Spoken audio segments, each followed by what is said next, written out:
अस्सलाम वालेकुम वरहमतुल्लाह। बैंक अल फलाह ओवरसीज पाकिस्तानियों को रोशन अपना घर स्कीम की ऑफर कर रहा है। ओवरसीज पाकिस्तानी रोशन अपना घर स्कीम बैंक अल फलाह की मदद से भी बैंक अल फलाह से भी ये स्कीम ले सकते हैं।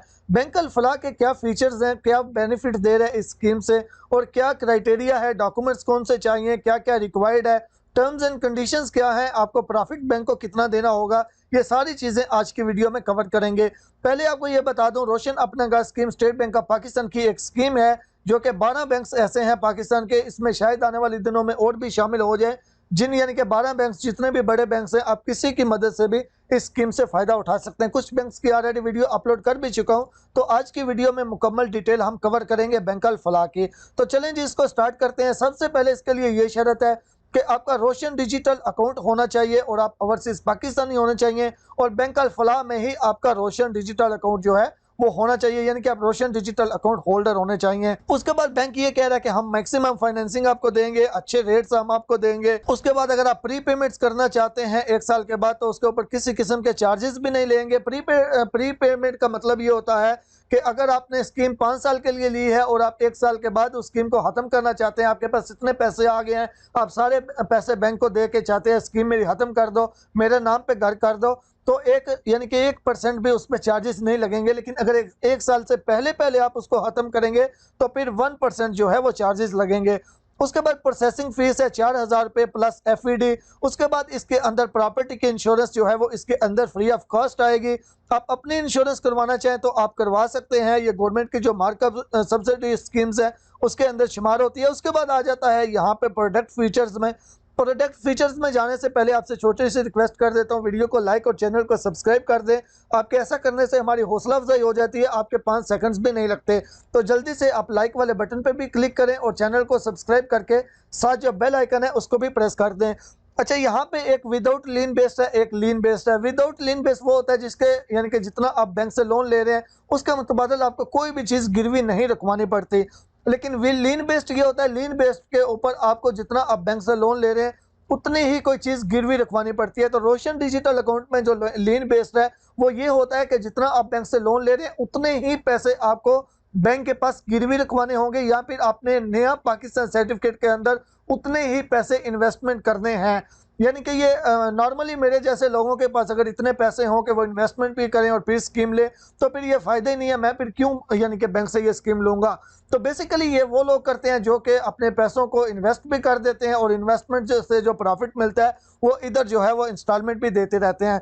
तो ज़्यादा डिटेल जो है वो ज़्यादा रिक्वायरमेंट विदाउट लीन बेस की है। विदाउट लीन बेस में किसी किस्म की कोई भी आपको चीज़ गिरवी नहीं रखवानी पड़ती। तो पहले हम विदाउट लीन बेस की चेक कर लेते हैं। विदाउट लीन बेस में ये चीज़ है कि आप ओवरसीज पाकिस्तानी होने चाहिए और आपके पास वैलिड नाइकअप होना चाहिए, यानी कि national identity card for overseas Pakistani. NICOP की एक ये भी निशानी होती है, आप इस टाइम जिस मुल्क में मौजूद हो उसके ऊपर वो कंट्री ऑफ स्टे में वो मुल्क भी लिखा हुआ होता है। तो अगर आपके पास नाइकअप नहीं है, आप नया नाइकअप भी बना सकते हैं। बहुत आसान तरीका है, यूट्यूब में लिखें न्यू नाइकअप बाय हेला एमटीएम बॉक्स, ये लिख के सर्च करेंगे आपके सामने वीडियो आ जाएगी, आप उसको फॉलो कर लीजिएगा। उसके बाद आ जाता है प्रोडक्ट कैटेगरी। आप घर बना बनाया ले सकते हैं, आप खुद से प्लाट लेकर बना सकते हैं, या फिर आप रेनोवेट कर सकते हैं, पहले से घर बना हुआ है उसी को अपग्रेड कर सकते हैं। उसके बाद टारगेट मार्केट, आप सैलरी पर्सन है फिर भी ले सकते हैं, नॉन सैलरी पर्सन है आप फिर भी ले सकते हैं। उसके बाद को एप्लीकेंट, इसके अंदर को एप्लीकेंट एक को एप्लीकेंट कम से कम एक लाजमी है। को एप्लीकेंट आपका फैमिली मेंबर ही कोई होना चाहिए। को एप्लीकेंट आप ऐसे समझ लें कि आपका पार्टनर, यानी कि 2 बंदे मिलकर ये स्कीम लेंगे। तो अगर आप 2 बंदे या 3 बंदे या 4 बंदे, मैक्सिमम 4 बंदे भी इसमें अलाउ है, यहाँ पे ये लिखा हुआ भी है मैक्सिमम 4 बंदे भी, यानी कि 4 को एप्लीकेंट भी आप अपने साथ बना सकते हैं। लेकिन को एप्लीकेंट जो है वो आपका कोई फैमिली मेंबर होगा, आपकी वाइफ हो सकती है, आपके अम्मी अबू में से कोई हो सकता है, आपके बहन भाइयों में से या आपके बच्चों में से कोई हो सकता है। लेकिन याद रखिएगा, अगर बहन भाई हैं या फिर बच्चे हैं तो वो उनमें से वही होगा जो जवान होगा, यानी कि जो अडल्ट होगा। जो अभी बच्चे हैं उनको आप इसमें ऐड नहीं कर सकते। और उसके बाद अगर आप 3-4 अगर को एप्लीकेंट बनाना चाहते हैं तो आप कम से कम 3-4 में से एक बंदा पाकिस्तान के अंदर मौजूद होना चाहिए। आप दूसरे बेशक पाकिस्तान के बाहर आपके साथ मौजूद हैं, लेकिन कम से कम एक बंदा को एप्लीकेंट पाकिस्तान के अंदर मौजूद होना चाहिए, जो डॉक्यूमेंट्स का जो भी अगर वर्क होगा तो वो करेगा। उसके बाद एक और इसमें बहुत ज़बरदस्त चीज़ है कि जो आपका को एप्लीकेंट होगा आप उसकी इनकम भी अपने साथ क्लब कर सकते हैं। मिसाल के तौर पे आप इतना यानी कि इतना बड़ा घर लेना चाहते हैं कि आप अकेले बंदे उसकी इंस्टॉलमेंट पे नहीं कर सकते, तो उसकी इंस्टॉलमेंट 1 लाख बन जाती है मिसाल के तौर पे, और आपकी 1 लाख ही इनकम है, तो ऐसी सूरत में आप अपने साथ भाई को भी मिला के 2 बंदे मिल के भी ले सकते हैं। अगर आपका भाई होगा, भाई अपने साथ मिलाएंगे तो उसकी 75% इनकम भी अपने साथ आप क्लब कर सकते हैं।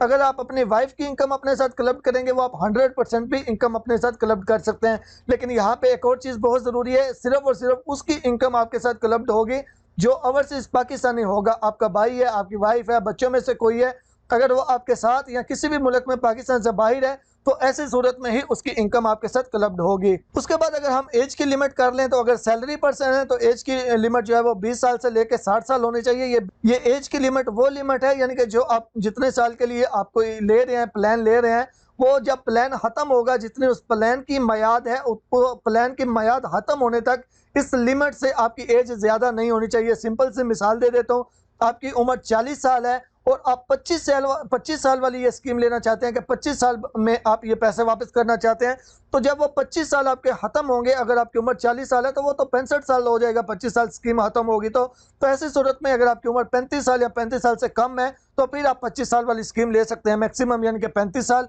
या फिर 35 साल से कम है तो। और उसके बाद अगर आप बात कर लेते हैं नॉन सैलरी पर्सन यानी कि बिजनेस, तो बिजनेस में ये हो गया, अगर आपका बिजनेस है तो फिर उम्र जो है वो उम्र की हद है 20 साल से लेके 65 साल तक। उसके बाद आप पैसे ले कितने सकते हैं बैंक से, अगर आप घर बना बनाया लेना चाहते हैं या फिर आप कंस्ट्रक्शन करना चाहते हैं, तो कम से कम 5 लाख और ज़्यादा से ज़्यादा की कोई लिमिट नहीं है, जितने मर्जी। अगर आप रेनोवेट करना चाहते हैं तो फिर कम से कम 5 लाख और मैक्सिमम आप 10 मिलियन ले सकते हैं। इसके लिए आपकी कितने साल के लिए, 3 साल से लेकर 25 साल तक आप ले सकते हैं। उसके बाद आपको बैंक कितनी फाइनेंसिंग करेगा, अगर आप प्रॉपर्टी लेना चाहते हैं तो प्रॉपर्टी की जो वैल्यू है उस पे आपको यानी वैल्यू के हिसाब से 85% आपको मिलेगा। मिसाल के तौर पे 1 करोड़ का घर है, तो आप ज़्यादा से ज़्यादा उस 1 करोड़ के घर के ऊपर बैंक से 85% यानी कि 85 लाख जो है वो ले सकते हैं। उसके बाद कम से कम जितनी भी आपकी अपनी मर्जी है, लेकिन मैक्सिमम 85%। अगर आप रेनोवेशन करना चाहते हैं, रेनोवेशन पे बैंक आपको मैक्सिमम 30% जो है वो देगा, यानी कि 1 करोड़ का घर है तो उस पर सिर्फ 30 लाख जो है वो आपको देगा रेनोवेट करने पे। उसके बाद आप एक टाइम पे कितने ये यानी कि स्कीमें ले सकते हैं, आप एक टाइम पे सिर्फ एक ही स्कीम जो है वो ले सकते हैं। उसके बाद नेट मंथली इनकम, कम से कम इनकम कितनी होनी चाहिए, कम से कम इनकम की कोई भी यानी कि रिक्वायरमेंट नहीं है, जितनी भी हो कोई भी प्रॉब्लम नहीं होगी। उसके बाद इसमें एक और अहम जो चीज़ है वो ये है कि इसमें आपका जो यानी कि जहाँ पे आप काम कर रहे हैं या फिर आप जो बिजनेस कर रहे हैं, वो बिजनेस की मिनिमम जो हिस्ट्री है वो कम से कम, यानी हिस्ट्री या कम से कम जो मिनिमम ओवरऑल आपका एम्प्लॉयमेंट हिस्ट्री है वो कम से कम 2 साल की होनी चाहिए। तो ये हो गया नॉन विदाउट लीन बेस। अगर हम लीन बेस पे बात करें तो लीन बेस पे भी मैक्सिमम वो सारी की सारी बिल्कुल तकरीबन सेम ही चीज़ें हैं जो नॉन लीन बेस पे, जितनी आपको पहले चीज़ें बता चुका हूँ वही चीज़ें मैक्सिमम वो भी इसके अंदर ही हैं। उसके बाद अगर हम डॉक्यूमेंट्स की बात करें, डॉक्यूमेंट्स आपको कौन कौन से चाहिए, तो डॉक्यूमेंट्स में अगर आप नॉन लीन बेस पे अप्लाई कर रहे हैं और आप अगर सैलरी पर्सन है, तो सैलरी पर्सन के लिए एक डिजिटल लोन एप्लीकेशन है जो वो बोल रहे हैं कि अप्लाई नाउ वाले बटन पे, इसी पेज पे नीचे आपको मिल जाएगी। वो एप्लीकेशन आपको फिल करनी होगी। आपके पास CNSC या फिर नाइकअप, आपके पास नाइकअप होना चाहिए वैलिड, और जो आपका को एप्लीकेंट है उसके पास CNSC या फिर नाइकअप दोनों में से एक चीज़ होनी चाहिए। उसके बाद आपके पासपोर्ट साइज जो है वो पिक्चर होनी चाहिए, आपकी भी पिक्चर होनी चाहिए और आपका जो को एप्लीकेंट है उसकी भी पिक्चर होनी चाहिए। उसके बाद आपका एम्प्लॉयमेंट सर्टिफिकेट होना चाहिए जिसके ऊपर आपका डेजिग्नेशन वगैरह, कितने साल के लिए आप वहाँ पे काम करें, ये सारी चीज़ें उसके ऊपर लिखी होनी चाहिए। उसके बाद आपका एम्प्लॉयमेंट कॉन्ट्रैक्ट भी होना चाहिए, पिछले लास्ट सैलरी स्लिप यानी कि पिछली एक कोई भी लेटेस्ट सैलरी स्लिप भी होनी चाहिए। आपके पिछले 6 महीने की जो स्टेटमेंट है, बैंक स्टेटमेंट, वो भी होनी चाहिए।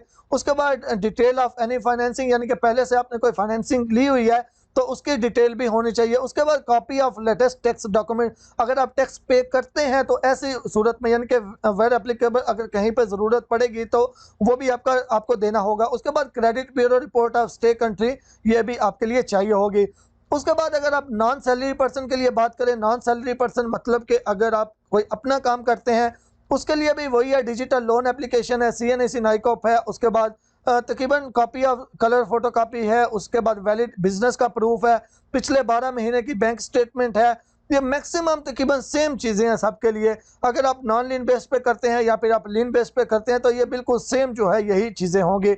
उसके बाद आ जाती है लिस्ट ऑफ प्रोजेक्ट, यहाँ पे बिल्डर्स। तो लिस्ट ऑफ प्रोजेक्ट, यहाँ पे बिल्डर्स की अगर बात करें तो यहाँ पे ये कुछ जो है वो प्रोजेक्ट के नेम दिए हुए हैं कि इन प्रोजेक्ट में से भी आप कोई लेना चाहें तो वो आप ले सकते हैं। यहाँ पे जितने डेवलपर हैं या प्रोजेक्ट का जो नेम है वो भी यहाँ पे डिटेल के साथ दिया हुआ है। उसके बाद यहाँ पे एक और बहुत अहम चीज़ है कि रोशन अपना घर के रिलेटेड जो भी इनके मैनेजर हैं, रिलेशनशिप मैनेजर, यहाँ पे उनके नंबर दिए हुए हैं। आपको इस स्कीम के बारे में और इन्फॉर्मेशन चाहिए तो आप इन नंबर पे भी रब्ता कर सकते हैं। नंबर पे व्हाट्सअप भी होगा, ये इनके ईमेल एड्रेस भी हैं, आप इनसे भी डिटेल ले सकते हैं। अगर आप लोन लेना चाहते हैं तो आपको मुकम्मल डिटेल जो है वो इनसे भी मिल जाएगी।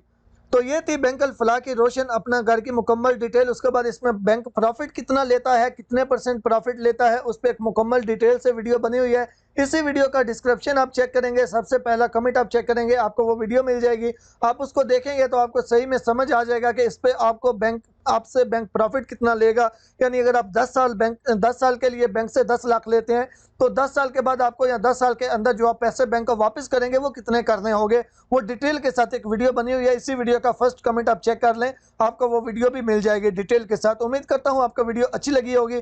अगर आप इसको अप्लाई करना चाहते हैं तो जो मैंने आपको यहाँ पे ये नंबर बताए हैं, आप इनमें से भी किसी के साथ भी रब्ता करके इसको अप्लाई कर सकते हैं। उम्मीद करता हूँ आपको वीडियो अच्छी लगी होगी। दुआ में याद रखिएगा, लाइक जल्दी से कर दीजिएगा। अल्लाह हाफिज़।